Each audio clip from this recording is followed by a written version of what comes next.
Welcome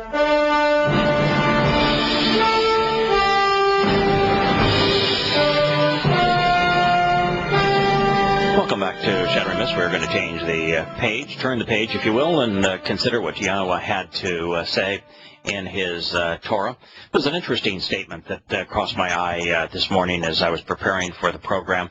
Well, we have to be a little suspect of it because it's in a portion of Revelation that is past the 17th chapter, and we don't have any affirmation of anything that was said prior to Constantine's malfeasance of Revelation past chapter 17. It is interesting that we do read, blessed are they, that means receiving benefit, are they that engage in his instructions, as speaking of Yahweh's instructions. So receiving benefit and blessed are those who act upon and engage in his instructions, that they have the right to the tree of life, and that they may enter through the doorway into the city.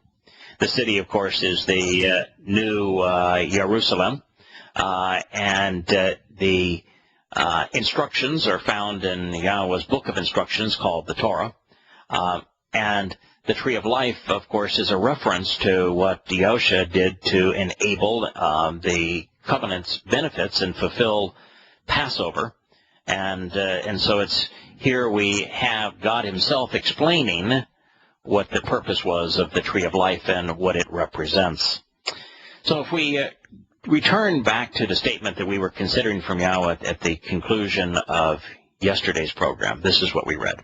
Yahweh said to Cain, "Why are you enraged and jealous? Why is your face fallen? Why is your head down?" "Well, why not?" Cain answered. So God said, "If you are properly positioned, having a good time, and if you are agreeable and pleasant to be around, Yatab, if you are joyful and happy as a result of being treated mercifully and generously, and you're pleasing and good and appropriately prepared and established, you'll find forgiveness and a high status, the removal of guilt, rising up, standing up, dignity and honor, majesty even. But if you aren't celebrating and pleasing, if you aren't joyful and happy as a result of being treated mercifully and generously, then sin, guilt, is crouching down in the opening, in the doorway. You are into yourself, and your intense desires and impulses are things you must learn to control." And so here we have God speaking of the means to resolve the kinds of disputes that Cain himself was engaging in. Cain didn't listen to God, came up with a sacrifice that was not acceptable to God. That God has built the plan to resolve mankind's unwillingness to listen to him, which is the consequence of failing to listen to him and therefore of sin, is death. God designed a plan to resolve that. He designed a plan also to deal with the punishment associated with sin, which is separation from him. And that plan begins with the 7 Moed Mikre, which are chag, celebrations, parties. And so God has said, if you want to come back to the place where good times are had by all in the Garden of Great Joy, if this is what you want, you need to attend my festival feast, my parties. You need to be willing to celebrate life, to have a good time, to be agreeable, to be pleasant to be around. And if you're not, if you're going to disregard them, then sin is crouching at the opening, at the doorway. And you're way too into yourself, which is the nature of religion. It's people are way too into their own feelings. You know, I feel like God changed my life. I feel like I feel wonderful when I go to a praise concert. It's all about feelings. It's not about facts. It's not about understanding. It's not about analysis and consideration. Now, God does want us happy. And the best way to be happy is to act upon his advice. And his most vital guidance is to answer his invitations to meet with him during his 7 annual festival feasts, the celebrations of the Mikre. And therein lies the entire purpose of the discussion.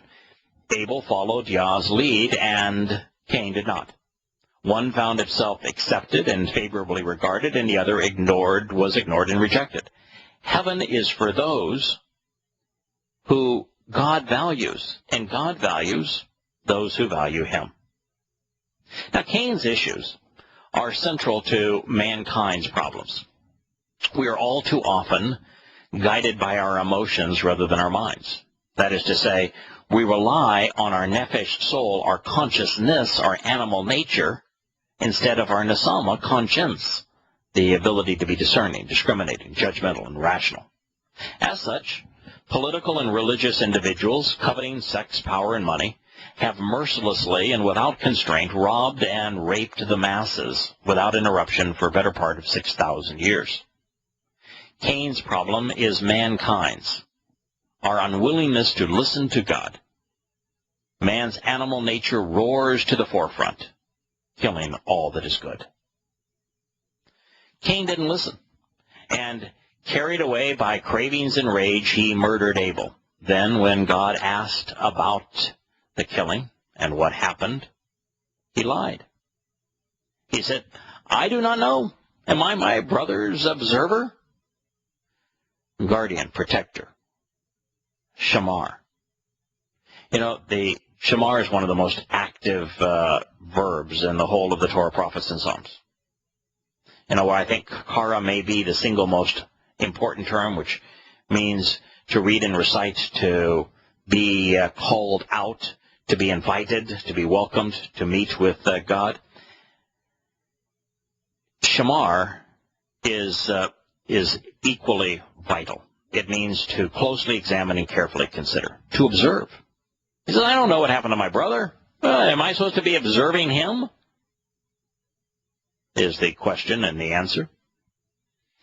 Abel's blood cried out from the ground. So as a consequence of having murdered him, Cain was cursed. That is to say, in retribution for what he had done, Yahowah sent him to be afflicted. He said, this is God speaking to Cain, he says, "When you work the earth, the adamah, the ground, it shall no longer produce a healthy crop. Your strength, your potential, your power will be shaken, and it will waver and will wither. And you will wander away aimlessly, like a nomad and fugitive in the region." That was the killer, the last one. You see, Cain had been disenfranchised.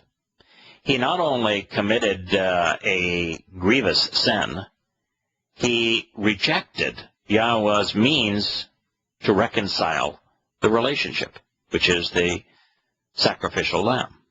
He did not listen to God. Instead, he was self-centered.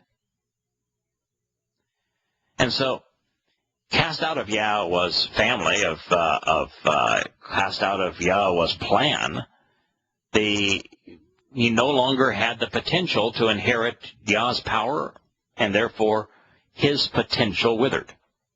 And he was not alone on the wrong path. He was alone in the sense that he was estranged from God, but there's so many people, the vast majority of people, who have aimlessly staggered to nowhere and to nothing, following the religions that they prefer. But the key to understanding this passage is, for mortal man, separation from God is the penalty for sin, not death. This realization is so important it will be underscored in the next verse. You see, separation from God is the penalty of sin. That's why on Matzah, Yahushua's soul went to Sheol to ransom us from the penalty of sin. The consequence of sin is death. Death is not a penalty. Having known Yah and his company in better times, Cain said to Yahowah, "The consequence of sin, of Awon, is great, is enormous, substantial, and severe, more than I can bear, that I can tolerate or endure. It's too big a debt." Nasa. "Behold, today you have driven me away, Garas, you have expelled and divorced me, removing me from your presence, from the presence of the ground, and from your presence is being concealed. It's being kathar, hidden. This is Bereshith, Genesis 4:13-14. In this case, the debtor connotation of Nasa works quite nicely. For Cain to regain access to Yahowah, redemption would be required. But what Cain was saying here is that, I can't tolerate this. I can't endure this. I can't bear it. All based upon the concept of NASA. And what he couldn't bear was the penalty, being excommunicated from God, separated from God, estranged from God, being outside of the covenant is the issue at stake here. Now, many Christians are deceived into believing that Jesus' supposed death on the cross formed the basis of their salvation. Now, beyond the fact that his name was not Jesus, and that Jesus destroys any chance of knowing who he actually is, and that God cannot die, and that the pagan symbols that Christian tout is not the appearance of the upright pole that was served as the doorway to life or Passover on Mount Moriah, and that a cross is a purely pagan symbol. Apart from all of those things, putting aside even that God cannot die, the penalty for sin isn't death. It is separation. That is what this statement is emphasizing. The sequence of events depicted on Moriah's upright pole are essential to our redemption, yet they are missed by most everyone, especially Christians. First, Yahushua celebrated Passover with his disciples. Then on the same day, because the Hebrew day, the scriptural day, begins at sundown and ends at sundown, on the same day, following the sunset celebration of Pesach with his disciples, Yahushua became the sacrificial lamb, the Passover lamb. Prior to his last breath, Yahowah's spirit departed Yahushua. And the reason for that is that Yahowah's spirit cannot die because it's eternal. And part of that is because Yahowah's spirit cannot go to the place of separation, which is where Yahushua's soul was going. Yahushua's physical body as the Passover lamb died, was sacrificed. But his soul, which is the essence of his consciousness, it did not die because it went into the place of separation, into Sheol. And on that night, being consistent with the Torah, his body was destroyed.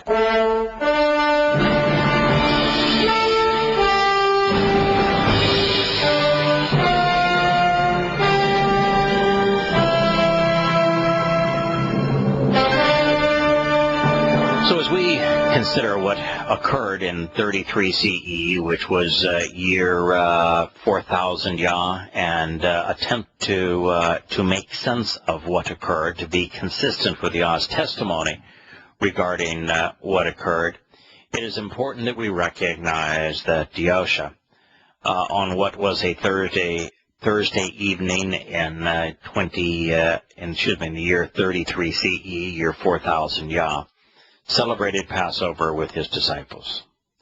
It was not the Last Supper, it was Passover. And everything he said and did during Passover pertained to Passover. For example, he said, when you break this bread and you drink this wine, do so in remembrance of me. It's remembrance of the role that he was playing on our behalf on Passover, Matzah, and Bokorim, the three successive events, the three festival feasts of Yahowah that take place each spring.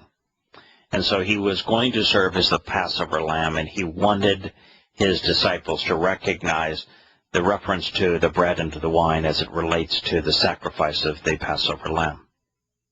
And so that same day, from a scriptural point of view, where the day begins at sunset and ends at sunset, now Friday prior to sunset, he served as the Passover lamb.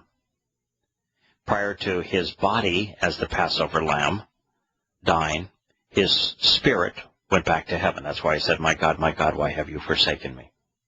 And then his consciousness, or his soul, departed and went into Sheol, the place of separation, for the purpose of exonerating us, paying a ransom to free us from the penalty of our own sin.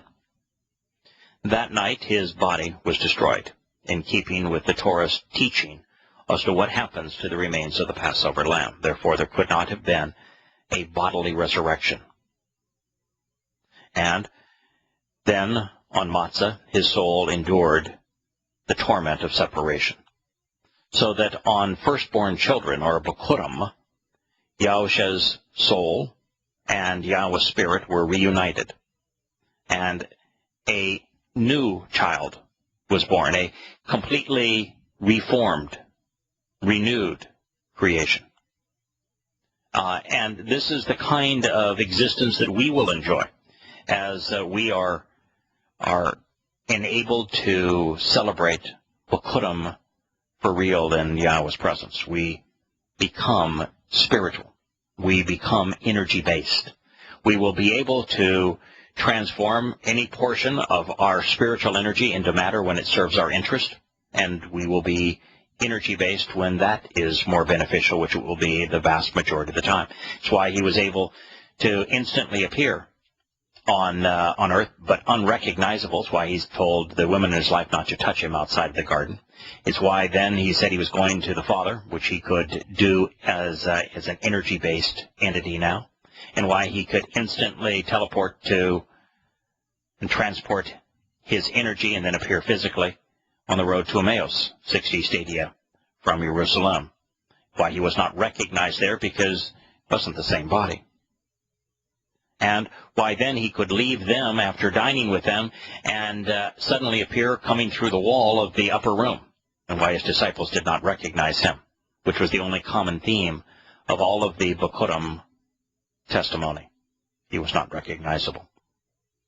And so that is what happened on those 3 days. And Yahusha sacrifices, the eyewitness accounts aren't best presented in Yahukanan or Matanya, but are instead most accurately and vividly presented in Psalm 22, Psalm 88, Yeshaya, Isaiah 53.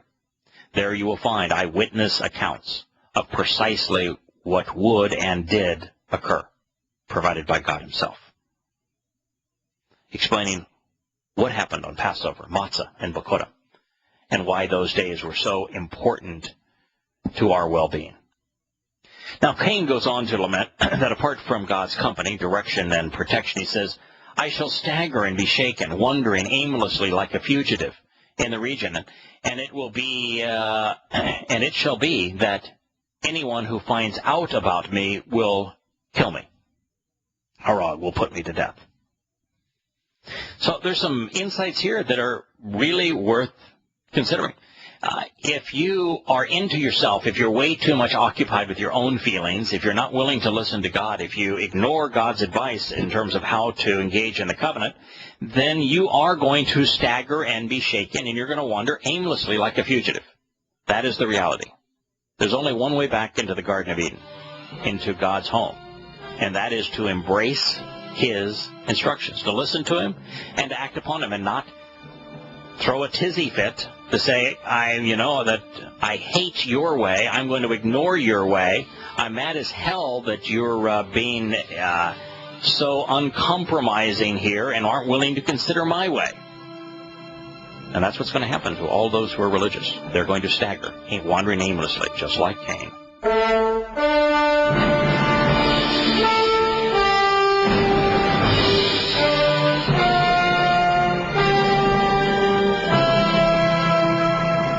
Yes, indeed. There's two interesting insights in this statement from Genesis 14:4, Barashith in the beginning. It says, I shall stagger, wandering aimlessly like a fugitive in the land or in the region. And that is really the nature of this. If you're not willing to listen to God's guidance on how to reestablish your relationship with him, which Cain was unwilling to do, which Christians are unwilling to do, then you wander aimlessly like a fugitive. You are lost and excluded from a relationship with God. And then the second part of this is is also insightful for what it infers. And it shall be that anyone who finds out about me, they will kill me. Well, if he's killed his brother and he's only got his mom and dad there, and he's speaking of any others that all others, Cole, that find out about him. He's certainly not talking about wolves that are going to say, well, that guy's a murderer, and we wolves, that's the one thing we won't tolerate is someone who kills. He couldn't be talking about orcas having a little chat out there in the ocean and say, that guy, he's a murderer, and we orcas, that's the one thing we won't do is we'll never kill. We won't tolerate somebody that will kill. No, he's talking about the existence of other Homo sapiens who instinctively knew that killing was, particularly killing your own brother, was a bad thing. And so what this says is right there at the onset that there were other Homo sapiens that were living outside of the garden. And it shall be that anyone who finds out about me will try to kill me. Now, if there were only 3 people on the planet at this time, Mom, Dad, and the wayward son, this statement would be absurd. But that's not the case, which is why Cain was worried others would discover what he had done and would kill him for having done so. While separation is God's penalty for rebellion, mankind has imposed the death penalty for murder throughout most of recorded history. God has been absolutely and abundantly clear. Animals were created on the 5th day, and mammals, to which the species Homo sapiens belongs, were formed early on the 6th day. According to Scripture, man, like every other animal, has a nephesh soul or consciousness. According to God, that means with a nephesh soul, by the way, you are aware of your environment. You can observe your environment and respond to it. That's what a soul enables you to do. According to Yahowah, the very thing that made Adam unique was his nesama, or his conscience. It is what caused him to be the first living soul that was created in God's image, a being able to be moral and distinguish between good and bad, to be able to reason, to be judgmental. Every scriptural indication is that humans without a nesama existed in the deadly realm outside of Eden's protection. This verse is one of many which confirm this scientific reality. It is so utterly stupid for those who promote Christianity to say that the earth is only 6,000 years old and that Adam was the first human, when all of the evidence is to the contrary, including God's own testimony. Interesting in this regard is that it was announced in August of 2007, as when I was first writing this material that we're reviewing now, that the alleged evolutionary tree depicting man evolving from chimp to Homo habilis to Homo erectus to Homo sapiens over the course of 1,000,000 years was shown to be untrue. Homo habilis and now Homo erectus, both of which are far more ape than man, lived at exactly the same time, which of course destroys the whole myth of macroevolution. And if it were not enough to scuttle macroevolutionary theory by itself, tooth analysis has recently demonstrated that the notion that all humans evolved from Africa is also invalid. The purpose of this next passage, oh, by the way, one other thing is kind of interesting. The oldest skeletal remains we have of Homo sapiens was found in Israel. It's in a cave in Israel. I found a whole extended family, children, mothers, daughters, sons, men, both young and old, all dating back to about 100,000 years ago, indicating that Homo sapiens existed at least 94,000 years before Adam and Chawah were booted out of the garden, before this conversation was taking place. The purpose of this next statement is to teach us that Yahowah reserves the right to judge individual lives. While we are called to expose and condemn false teachers and teachings, the determination of personal guilt as it relates to his standard, and the sentence, such as such behavior or conclusions or actions receive, is God's alone to make. As a result, Yah sought to protect Cain from other humans. Now, before I share what God had to say to him, because Yah's testimony is so completely inconsistent with the religion of Christianity and with religions like Islam.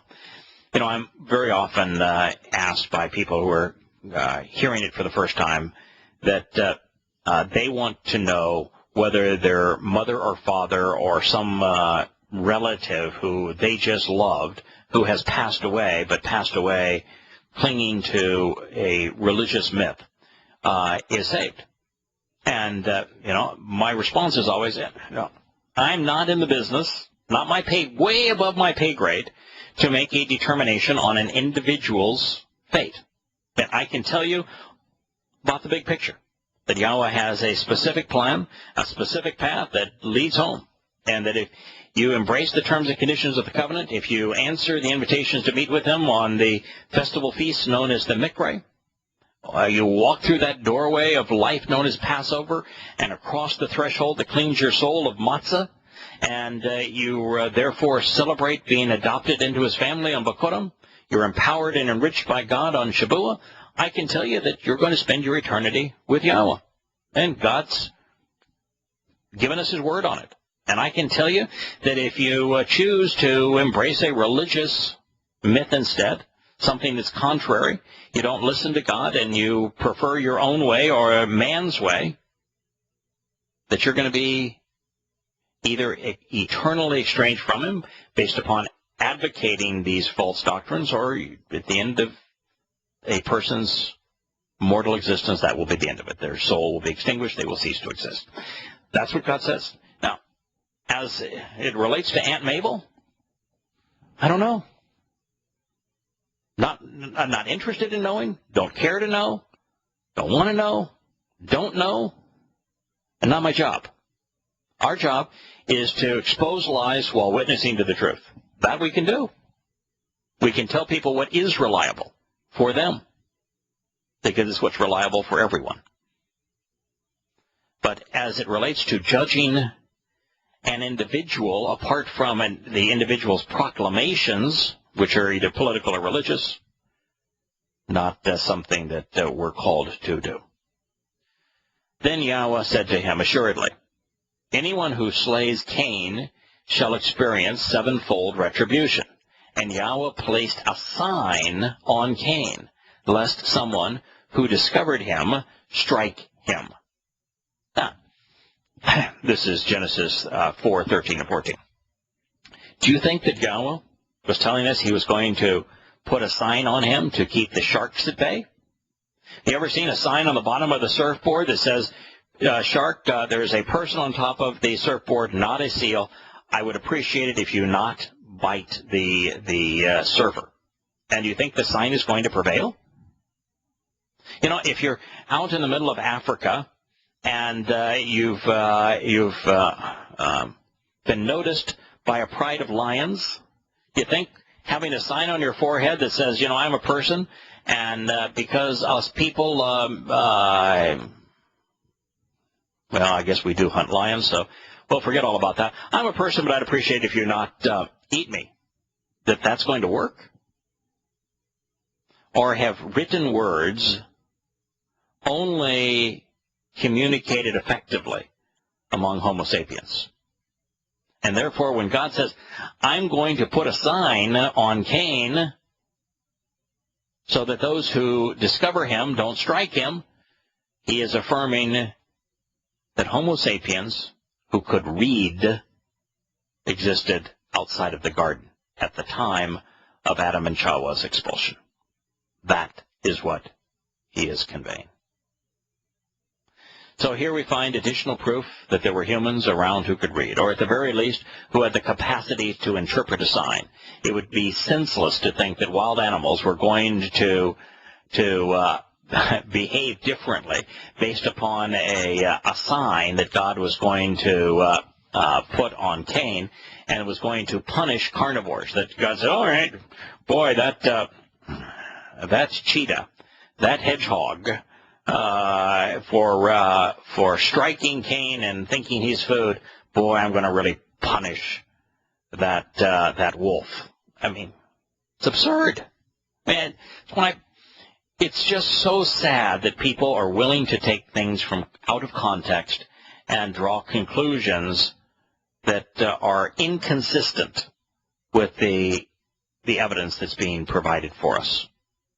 There's no indication that Adam and Yahowah were the only humans to exist on the planet.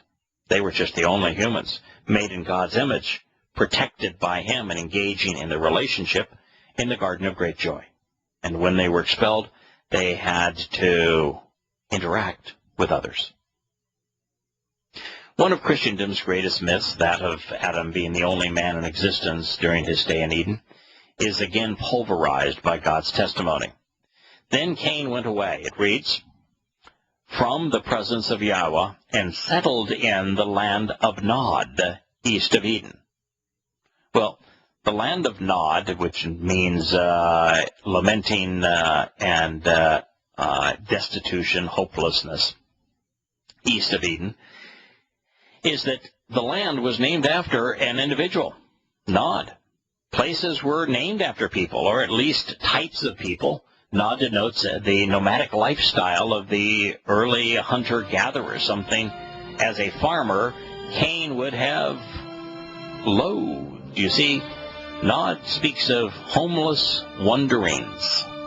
And so it was in the land of the hunter-gatherers that Cain was to settle.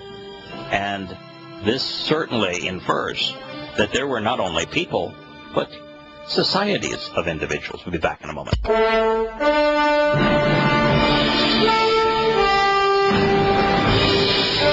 So after being banished, Cain found a woman among the nomads of Nod, and he chose to marry her. Though it does not say so implicitly, it is implied that the men and women living outside of the garden did not possess a Nasama conscience, but that the offspring of a parent like Cain with a Nasama would be so equipped. So the children of a parent with a Nasama would inherit their father or mother's Nasama. It is the only rational explanation which can be made from the scriptural and archaeological evidence at our disposal. Along these lines, we know that the addition of a Nasama made Adam uniquely different from other animals. It is also, therefore, what made Adam like God.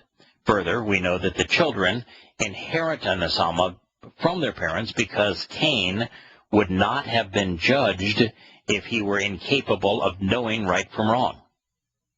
Further, this point is hammered home in the introduction to the 5th chapter of Bereshith Genesis, something we're going to examine momentarily, or at least in our program tomorrow. And lastly, in the conclusion to the flood, Yahowah specifically declares that he achieved his purpose, that of ridding the region of corrupt souls with an Nasama, and only those with an Nasama. Collectively, these insights strongly suggest that both the Nasama conscience, which is the seat of judgment, and the Nephesh consciousness, which is our source of awareness and our ability to respond, our soul, are passed on as part of human conception. The child of a parent with one gets one. Now that always brings up the question, do I think anyone alive today is devoid of an Nasama? And I have no way of knowing, but I suspect not. I suspect that having an Nasama was so advantageous for Homo sapiens that those that did not were ultimately were in a position where it would be extraordinarily difficult for them to effectively reproduce and to maintain a society against Homo sapiens with an Nasama. So my strong conclusion is that everyone alive today has a nesama, but it's also my conclusion that the vast preponderance of people, it's probably 99.999% of people today, for either religious reasons or political reasons, even political correctness reasons, underuse or totally neglect the purpose of the nesama. So even having one that doesn't necessarily benefit somebody unless they're willing to use it. Cain was unwilling to use his, and you can see where it got him. So then you may be wondering, why, are there humans today, as I've pondered, without a nesama? And it's possible, but we certainly aren't told. Now, if it is true, it would certainly explain some of the horrid behavior that we've seen throughout human history. However, while we don't need to know if consciousness souls or consciousless souls exist today, nor need to understand their fate, it would be reasonable to assume that their destiny would be the same as any other animal. Death would simply be the end of life. And it's true even for humans with an nesama. If you have an nesama, you don't use it, and you don't come to know what God said, you don't come to know Yahowah, and you don't embrace what He's offering, then just like any other animal, even though you have a nesama, the fact that you didn't deploy it will mean that death will be the end of your life. Now, if you are not yet convinced that yada, to know, is a relational word, meaning more than just to know, but to know in a relational sense, to be aware of, to acknowledge, to respect, to be acquainted with, then this next passage, like the previous one in relation to Adam Chawa in Genesis 4:1, makes it perfectly clear. It says, Cain became acquainted with, yada, came to know his wife, and she conceived and gave birth to Hanok. Now, Hanok means meaning initiated, which is transliterated Enoch.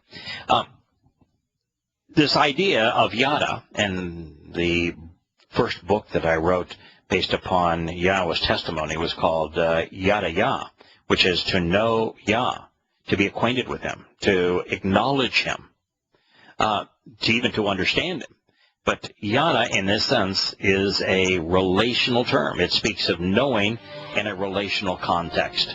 And so Cain, yada, his wife, Isha, the woman, and therefore she conceived and gave birth to Hanok. Now we're going to consider what happened with Hanok and the uniqueness of Hanok when Shattering Myths continues this time tomorrow. Between now and then, may God bless.